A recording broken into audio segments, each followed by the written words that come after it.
لڑکا کوئی نہیں تھا۔ اولاد نرینہ کی اسے بہت تمنا تھی۔ ڈاکٹر نے بابا صاحب کی پاگل خانے میں موجودگی کا اپنی بیوی سے ذکر کیا۔ اس کی بیوی کے دل میں خیال آیا کہ میں چل کر حضور بابا صاحب رحمۃ اللہ علیہ سے عرض کروں۔ اس نے ایک دن اپنے خاوند سے کہا کہ مجھے بابا صاحب رحمۃ اللہ علیہ کے پاس لے جاؤ۔ اس کا خاوند چونکہ مذہباً مرہٹا برہمن تھا، اس لیے اپنی بیوی سے یہ الفاظ سن کر پہلے تو کچھ ہچکچایا، بعد میں اس نے یہ چاہا کہ کسی طرح بابا صاحب کو اپنے گھر پر بلا لے، لیکن وہ اس میں کامیاب نہیں ہو سکا۔ آخر ایک دن اس کی بیوی اپنی 5 لڑکیوں کے ساتھ بابا صاحب کی خدمت میں پہنچ گئی اور عرض کیا کہ بابا صاحب، میرے کوئی لڑکا نہیں ہے، میرے لیے دعا کریں۔ بابا صاحب رحمۃ اللہ علیہ نے اس کی طرف دیکھا اور فرمایا کہ ڈاکٹروں کی دوائیاں تو بہت کھاتے جی، پر لڑکا نہیں ہوتا۔ یہ سن کر وہ بیچاری رونے لگی اور پھر عرض کیا کہ بابا صاحب رحمۃ اللہ علیہ، لوگوں کی مرادیں پوری ہو رہی ہیں، میرے لیے بھی مہربانی فرمائی جائے۔ آپ نے یہ سن کر پوچھا لڑکیاں کتنی ہیں؟ تو اس نے جواب دیا کہ لڑکیاں تو 5 ہیں۔ بابا صاحب نے فرمایا اگر لڑکیاں 5 ہیں تو لڑکے بھی 5 ہو جائیں گے۔ یہ خوشخبری سن کر ڈاکٹر کی بیوی واپس گھر آ گئی۔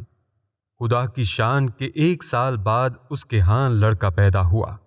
ڈاکٹر ماروتی راؤ کی بیوی نے غسل کے بعد لڑکے کو حضور بابا صاحب رحمۃ اللہ علیہ کے قدموں میں رکھ دیا۔ بابا صاحب رحمۃ اللہ علیہ نے ایک نظر دیکھا اور تبسم کے ساتھ فرمایا کہ ابھی تو 4 اور آنے ہیں جی، لے جانا، یہ خوش رہے گا۔ پاگل خانے میں بند کیے جانے کے بعد بھی اکثر بابا تاج الدین شہر کی سڑکوں اور گلیوں میں گھومتے نظر آئے اور ان سے کئی کرامات کا ظہور ہوا۔ اسی دوران ناگپور کے مرہٹا راجا مہاراجا گھو راؤ جی بھونسلے پٹیل کے بیٹے ونائک راؤ کی بیوی زچگی کے مرحلے میں نازک صورتحال سے دوچار تھیں۔ بڑے بڑے ڈاکٹر، وید، حکیم موجود تھے، مگر کسی قسم کا کوئی افاقہ نہیں ہو رہا تھا۔ ڈاکٹروں کا خیال تھا کہ حاملہ کے رحم میں بچہ مر چکا تھا، اب زچہ کی جان بچانے کے لیے آپریشن کی ضرورت ہوگی۔ جسم میں زہر پھیل گیا تو پھر اس کے زندہ رہنے کی کوئی امید نہیں۔ مہاراجا ڈاکٹروں کو آپریشن کی اجازت نہیں دے رہا تھا اور ادھر بہو کی طبیعت بگڑتی جا رہی تھی۔ اسی دوران مہاراجا کے ایک ڈرائیور نے، جو بابا صاحب کا بے حد متقد تھا، مہاراجا سے کہا کہ میں ایک مسلمان ولی کو جانتا ہوں، آپ ان کے پاس چلیے اور دعا کی درخواست کیجیے، شاید کوئی سبب بن جائے۔ مہاراجا نے ڈرائیور کی بات سنتے ہی کہا کہ ہاں چلو، جلد سے جلد ہمیں ان کے پاس لے چلو، اور اسی طرح ننگے پیر گاڑی میں بیٹھ گیا۔ راجا صاحب کی موٹر پاگل خانے کے صدر دروازے پر جا کر رکی تو لوگ راجا صاحب کے استقبال کو دوڑے، لیکن وہ سب کو نظر انداز کرتے ہوئے تیزی سے اندر داخل ہو گئے۔ اندر پہنچتے ہی انہوں نے بابا صاحب کے قدموں میں خود کو گرا لیا۔ ان کا چہرہ آنسوؤں سے بھیگا ہوا تھا اور صدمے کی وجہ سے ان کی زبان گنگ تھی۔ بابا نے سر اٹھا کر انہیں دیکھا اور بولے، ادھر کیا کرتے جی؟ ادھر جانا، لڑکا پیدا ہوا ہے تو خوشیاں منانا۔ ڈرائیور نے یہ سنتے ہی کہا کہ مہاراجا جلد واپس چلیے، کام ہو گیا۔ مہاراجا جب محل میں پہنچا تو خادموں نے دروازے پر ہی مہاراجا کو مبارکباد دی اور خوشخبری سنائی کہ آپ کی بہو کو بیٹا ہوا ہے اور زچہ و بچہ دونوں خیریت سے ہیں۔ مہاراجا کا اعتقاد بابا صاحب پر اس قدر پختہ ہوا کہ اس نے اسی وقت چیف کمشنر ناگپور بینجامن رابرٹس کے پاس نقد زر ضمانت جمع کرائی اور بابا صاحب رحمۃ اللہ علیہ سے عرض کی کہ آپ میرے ساتھ چلیے۔ آپ رحمۃ اللہ علیہ نے اس کی درخواست قبول کر لی۔ 21 ستمبر 1908 کو ناگپور کے مہاراجا راکھو جی راؤ بھونسلے بابا صاحب رحمۃ اللہ علیہ کو بڑی دھوم دھام سے ہاتھی پر سوار کرا کے شکردرہ میں اپنے شاہی محل لے آیا، جہاں تمام اہل خانہ نے بابا صاحب رحمۃ اللہ علیہ کا استقبال کیا۔ مہاراجا نے محل کے ایک حصے میں بنی لال کوٹھی آپ کے لیے مخصوص کر دی۔ راجا خود صبح شام ان کے ہاں حاضری دیتے تھے۔ لال کوٹھی میں بھی ہر وقت عام لوگوں کا ہجوم لگا رہتا اور مہاراجا کی جانب سے ان عقیدت مندوں کے لیے دونوں وقت چائے اور کھانے کا اہتمام ہوتا۔ ایک مرتبہ بیگم راجا آف بھوپال آپ رحمت اللہ علیہ کی خدمت میں حاضر ہوئیں اور وہ اپنے ساتھ انواع و اقسام کے کھانے لائیں اور بابا صاحب سے عرض کیا اس میں سے کچھ تناول فرمائیں۔ بابا صاحب رحمت اللہ علیہ نے چند لقمے لیے۔ اسی دوران بیگم صاحبہ نے دل میں سوچا کہ اتنے اچھے کھانے یہاں کون پکا کر بابا صاحب رحمت اللہ علیہ کو کھلاتا ہوگا۔ آپ نے فوراً ہی فرمایا یہ کھانا ہمارے کام کا نہیں، ہمیں ایسا کھانا کون کھلا سکتا ہے، اور یہ کہہ کر زمین سے پتھر اٹھا کر ویسے ہی کھانے لگے جیسے کھانا تناول فرما رہے ہوں۔ بیگم صاحبہ بہت ہی شرمندہ ہوئیں۔ اسی طرح بیان کیا جاتا ہے کہ ڈاکٹر عبدالحمید کو کسی تقریب میں شرکت کے لیے بمبئی جانا تھا، تو انہوں نے سرکار کی خدمت میں حاضر ہو کر اجازت چاہی، تو سرکار نے فرمایا نہ جاؤ، راستہ تمہارے لیے خطرناک ہے، سفر تمہارے لیے درست نہیں۔ جب انہوں نے بہت اصرار کیا تو فرمایا اچھا رک جاؤ۔ آپ نے ایک پتا توڑا درخت سے اور اس پر کچھ آیات پڑھ کر دم کیا اور کہا لے جاؤ۔ ڈاکٹر صاحب پتا لے کر سفر پر روانہ ہو گئے۔ ناظرین، راستے میں ایک ایسا واقعہ پیش آیا کہ ڈاکٹر صاحب موت کے منہ میں ہی چلے گئے تھے کہ حضرت کے دم نے بچا لیا۔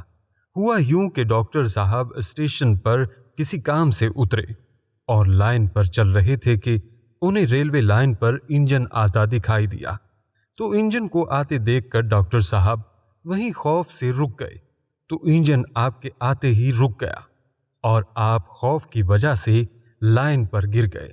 تو لوگوں نے آپ کو اٹھایا اور پوچھا کہ تم جادوگر ہو، عامل ہو یا کوئی اور چیز ہو، یہ بتاؤ کہ بغیر انجن روکے کیسے رک گیا؟